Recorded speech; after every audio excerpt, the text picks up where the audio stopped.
بسم الله الرحمن الرحيم. مولاي صل وسلم دائما أبدا على حبيبك خير الخلق كلهم. مولاي صل وسلم دائما أبدا على حبيبك خير الخلق كلهم.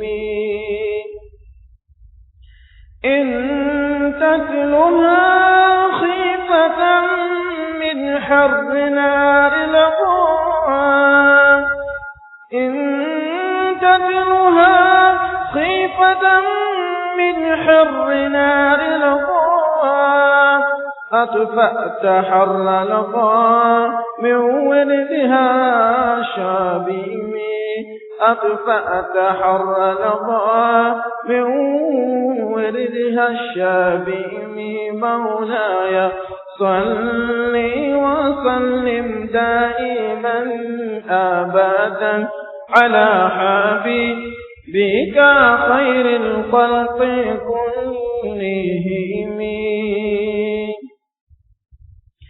كأنها الحوض تبيض الوجوه به،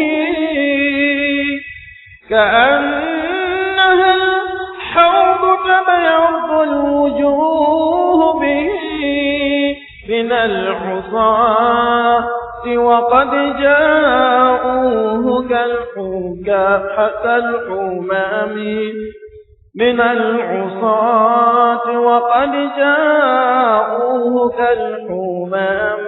مولاي صل وسلم دائما أبدا على حبيبك خير الخلق كلهم.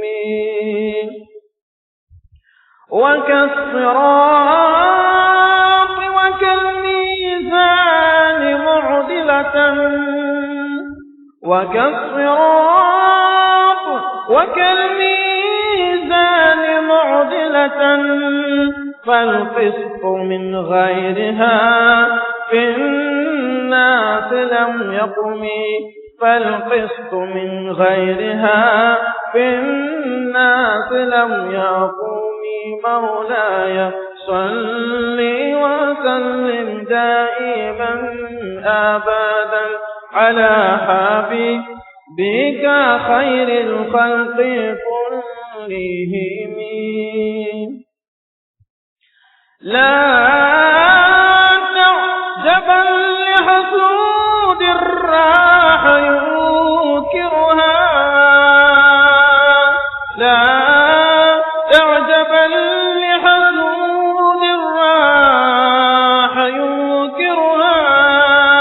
تجاه له وهو عين الحادث الفاهم، تجاه له وهو عين الحادث الفاهم.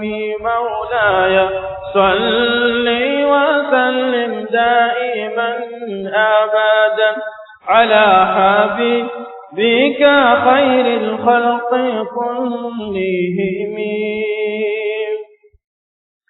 قد تنكر العين ضوء الشمس من رمد، قد تنكر العين ضوء الشمس من رمد، وينكر الفم طعم الماء من سقم، وينكر الفم طعم الماء من سقم. مولاي صل وسلم دائما أبدا على حبيبك خير الخلق كلهم. بسم الله الرحمن الرحيم. نحمده ونصلي على رسوله الكريم، أما بعد. مولاي صل وسلم دائما أبدا على حبيبك خير الخلق كلهم.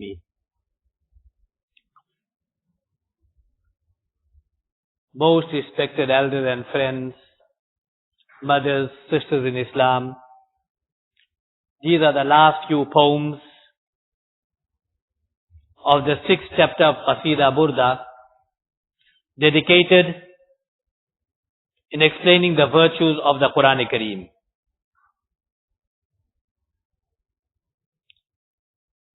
Allama Busayri rahmatullahi states, in tatluha khifatan min harri nari lawa atfa'ta harra lawa min wardiha ash-shababi.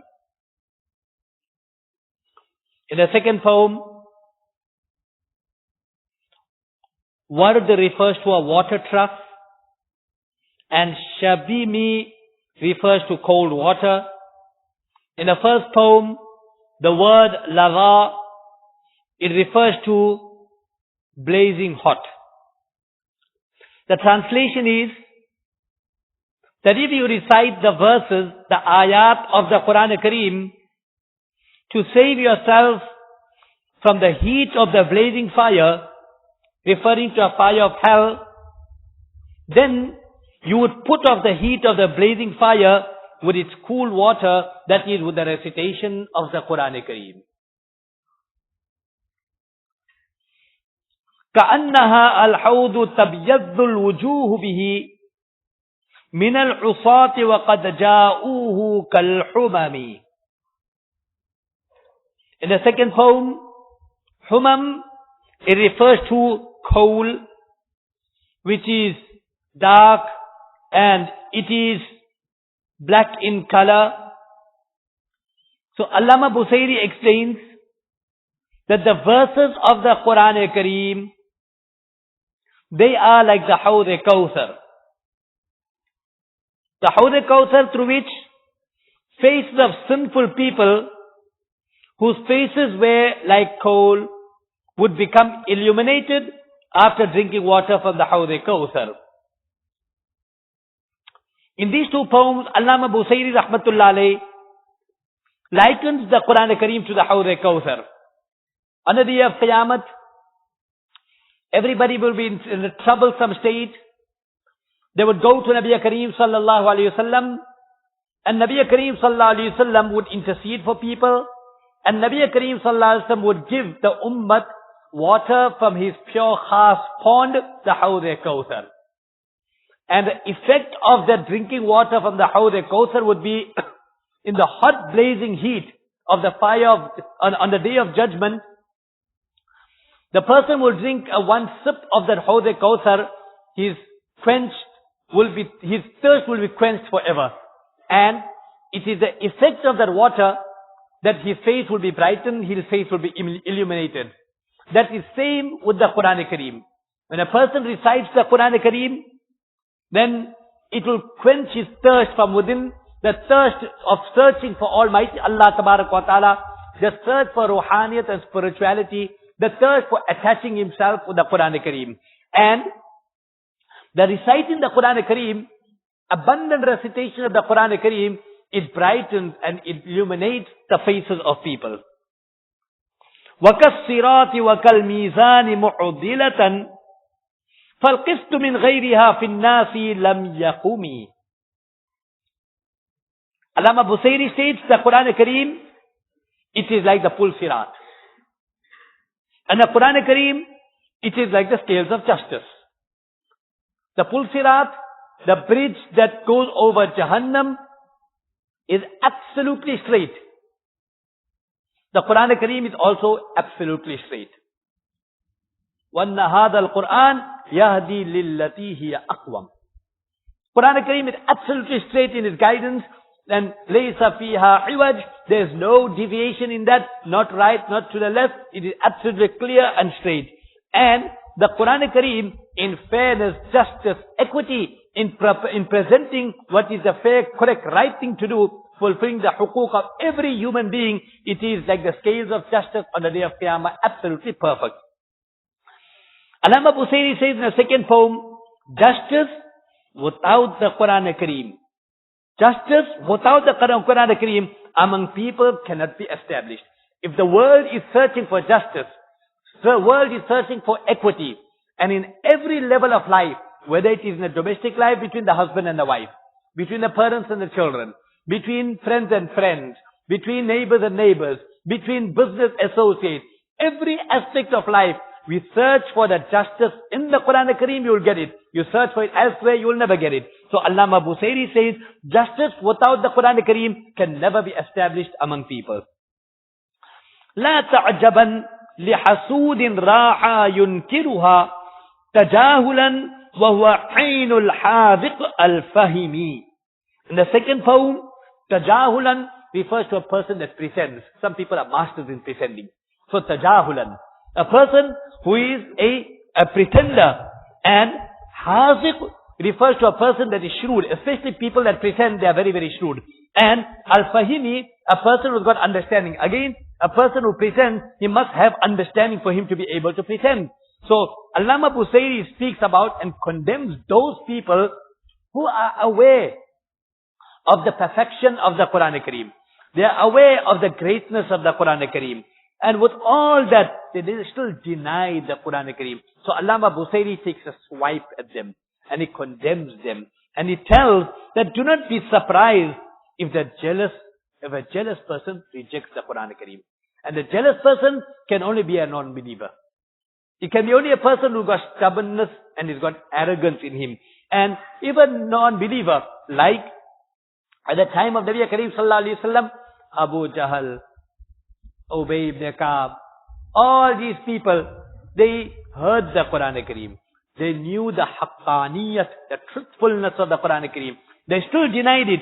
And inside their hearts they knew that the Quran Kareem is haqq. In their hearts they knew that it is the kalam of Allah.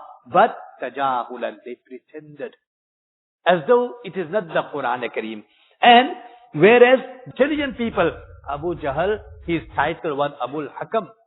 He was the most wisest person. Any dispute would take place among the people, especially in the context of the Arabs.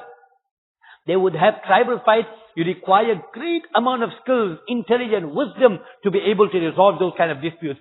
And when all disputes is to be directed to him, he was able to successfully resolve those kind of disputes. So a person of that intelligence, looking in the Quran Kareem and denying the Quran Kareem, that means he's only pretending, whilst he's an absolutely shrewd person and a person of understanding. We're not talking about somebody who's not shrewd. We're not talking about somebody who has no understanding. A person whom Allah has given aql of the highest level. And then you still deny the Quran Kareem, then it's very clear that the person merely pretends. He knows that finally, when he says, somebody did, and person understands, he says, Pacham eyes. And he, the sun is not there to put his eyes. Here he says, rejects the rays, it's a problem. And Quran Kareem, that it direct from saqami. And another example he gives of a person that is stubborn and arrogant. If somebody, two people are eating food, and one person is tasting the food, it's very, very tasty, is enjoying it. And the other person is surprised at him and telling him that what are you expressing the taste of food? I get no taste. But the problem he's got no taste is not because the food is not tasty, it is because something wrong with his tongue. So in the same way he says, وَيُنْكِرُ الْفَمُ طَعْمَ الْمَا مِنْ سَخَمِ, that the mouth rejects the sweetness of the water, it is because of the sickness in the individual. So those people that make inkar of the Quran Kareem, the kamalat and the beauties of the Quran Kareem, it's not because the Quran does not contain those beauties, the person doesn't have the ability to detect the beauty, or he is pretending as though there is no beauty in the Quran Kareem. Most respected elders, friends, beloved mu'takifin, we come to the end of the 5th chapter or the 6th chapter of Qaseedah Burdah, in which Allama Busayri rahmatullahi speaks about the kamalat of the Quran Kareem, but he commences about making tilawat of the Quran Kareem. The Quran Kareem, when you make tilawat of it, it has the potential of putting off the fire of Jahannam. In Surah An-Naml, which commences in the 19th juz, extends to the 20th juz of the Quran Kareem. Almighty Allah Tabarak wa Ta'ala concludes Surah An-Naml with 3 beautiful short advices. And Allah says, إِنَّمَا أُمِرْتُ أَنْ أَعْبُدَ رَبَّ هَذِهِ الْبَلَّةِ الَّذِي حَرَّمَهَا وَلَهُ كُلُّ شَيْءٍ وَأُمِرْتُ أَنْ أَكُونَ مِنَ الْمُسْلِمِينَ وَأَنْ أَتْلُوَ الْقُرْآنِ. 3 advices Allah gives, that I am ordered, told to Nabi sallallahu alaihi wasallam, that I am ordered to worship the Rabb of this town, Makkah Mukarramah, which is sacred. Second order, I am ordered to express submission, subjugation, surrender to the will and order of Allah Tabarak wa Ta'ala. And third, an atlu al-Quran. And I am ordered to make tilawat of the Quran Kareem. Making tilawat of the Quran Kareem is encouraged in the hadith, and in fact, it is something that the malaika used to envy. It is mentioned in one hadith. Now what can we say of something where the angel of the creation of light, the malaika, they used to envy? It is mentioned, إِنَّ اللَّهَ قَرَأَ طَهَا وَيَاسِينَ قَبْلَ أَن يَخْلُقَ السَّمَاوَاتِ وَالْأَرْضَ بِأَلْفِ عَامٍ. Almighty Allah Tabarak wa Ta'ala recited Surah Yasin and Surah Taha 1,000 years before Allah could create the sky and the earth. فَإِذَا سَمِعَتِ الْمَلَائِكَةِ, when the malaika, they heard the tilawat of the Quran Kareem. One can imagine Allah making tilawat of the Quran Kareem, Surah Taha, Surah Yasin. When the angels heard this, then 3 statements they made. Tuba yunzalu hadha alayha, wa tuba li ajwafin yahmilu hadha, wa tuba li alsinatin tatakallamu bihadha, aw kama qala Rasulullah sallallahu alayhi wasallam. How fortunate is that ummah upon whom this Quran Kareem will be revealed. How fortunate are those hearts that carry the Quran Kareem, that recited by the hadith, in tilawat of the Quran, of attach and encourage. Is light, you receive nur and light, what is Nabi Sallallahu, you get just some taste, some fruit, that fragrance, person, it is also good. And in one hadith, Nabi Kareem Sallallahu Alaihi Wasallam mentioned, Inna lillahi ahleena minan nas.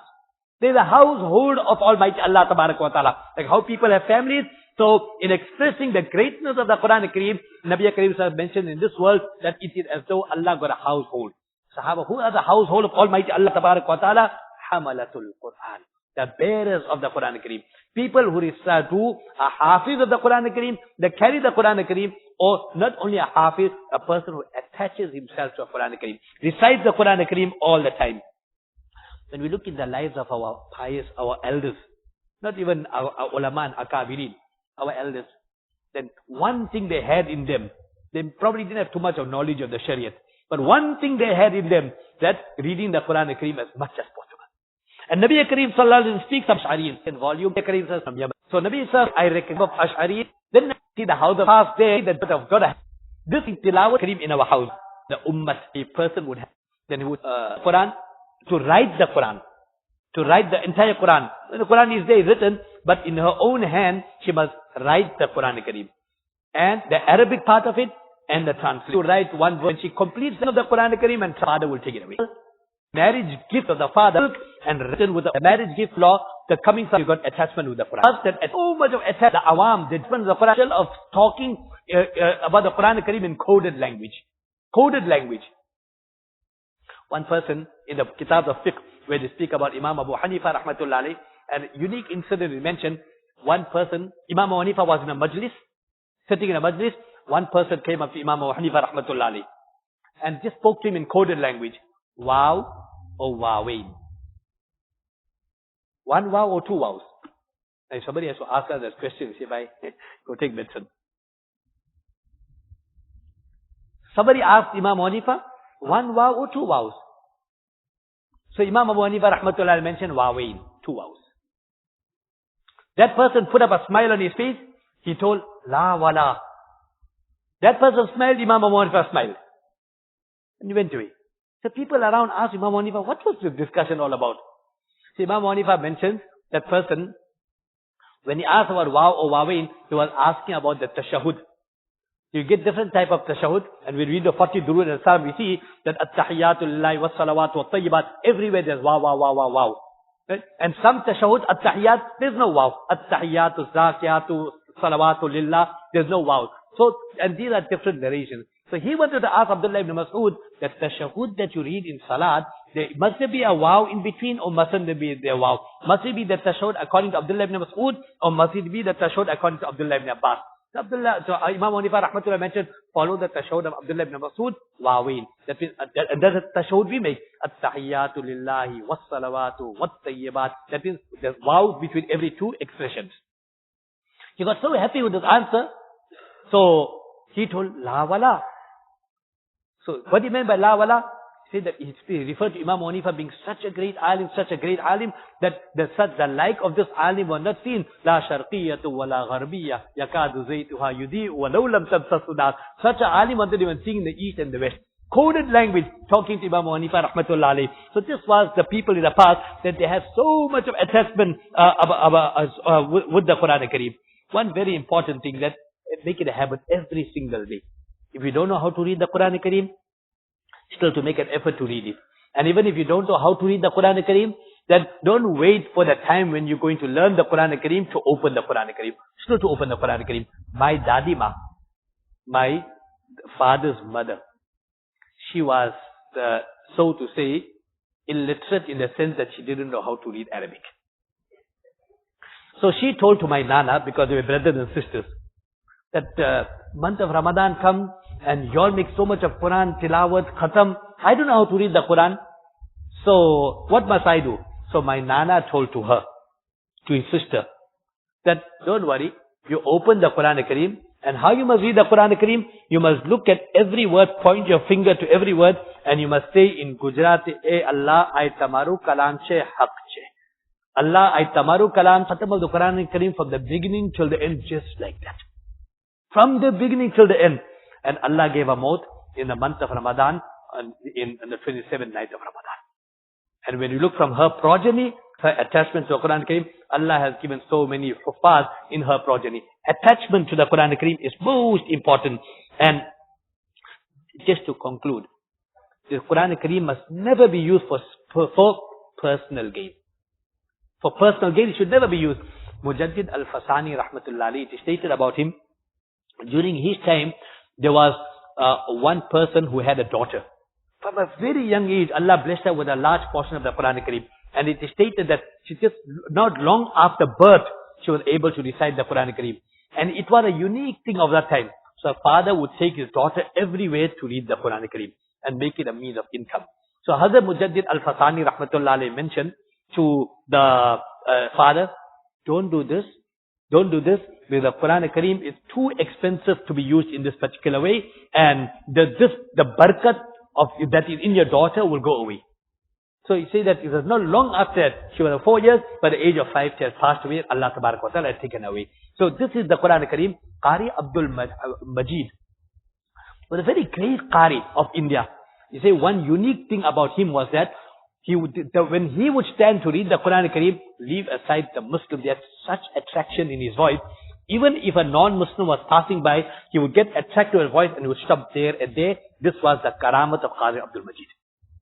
So he was staying in one part of India that was under British amnesty. And the British, they had lifted up amnesty from that place. So it so happened one Ramadan he went to Istanbul and the king there wanted him to perform the Taraweeh there. So he performed Taraweeh. The king was so attached to him, the king wanted to give him some hadiyah and wanted to give him some gift. So he told the king, now he had such beautiful reading. One can imagine what tilawat that must be when non-Muslims are compelled to listen to the tilawat. So the king wanted to give him some hadiyah. So he said, that don't worry about this. Allah has given you a position. You've got good contact with the British Empire, British government, because at that time it was Turkey, Istanbul, had good contact with the British Empire. So you say that the British, they have lifted up the amnesty in the place in India to use your influence. I'm asking in the name of the Quran that I read, use that influence of yours to request the British government to lift up that amnesty or to give us back that amnesty which they have taken away. So that's what we have done. Somebody got the Quran Kareem, use the Quran Kareem to advance the cause of the Ummah. Allah grant all of us tawfiq. Shaykhul Hind rahmatullahi. When he was in Malta, when he came back from Malta, so he's such a great alim, mufassir, expert in everything. He gathered all the ulama in India, in Deoband, and then he told them that there are 2 lessons I learned in prison which I never learned anywhere else. The people were shocked and surprised. Such a great alim. He is known to be Shaykhul Arab wal Ajam. What 2 lessons he learned in jail that he didn't learn in his kitabs? So he said that in jail, in prison, I applied my mind on the degeneration of this ummah. Why this ummah is falling down? And two things. He says one is that disunity, ikhtilaf, people fighting one another, that is the cause of the retrogression of this ummah. And second thing, the ummah does not have that amount of attachment with the Quran and Kareem as it should have. And then he says that his intention was to promote the more tilawat of the Quran and Kareem, teaching of the Quran and Kareem, people understand the Quran and Kareem. The Quran and Kareem is such, the more you read it, it creates such a change and revolution in the hearts of the people, and that is the pride of ummah. If this ummah wants to become the dynamic, powerful ummah that it was once before, then the only way attach itself to the Quran and Kareem. Allah give us tawfiq. Subhanallah bihamdi, subhanakallah wa bihamdik. Nashhadu an la ilaha illa anta nastaghfiruka wa natubu ilayk.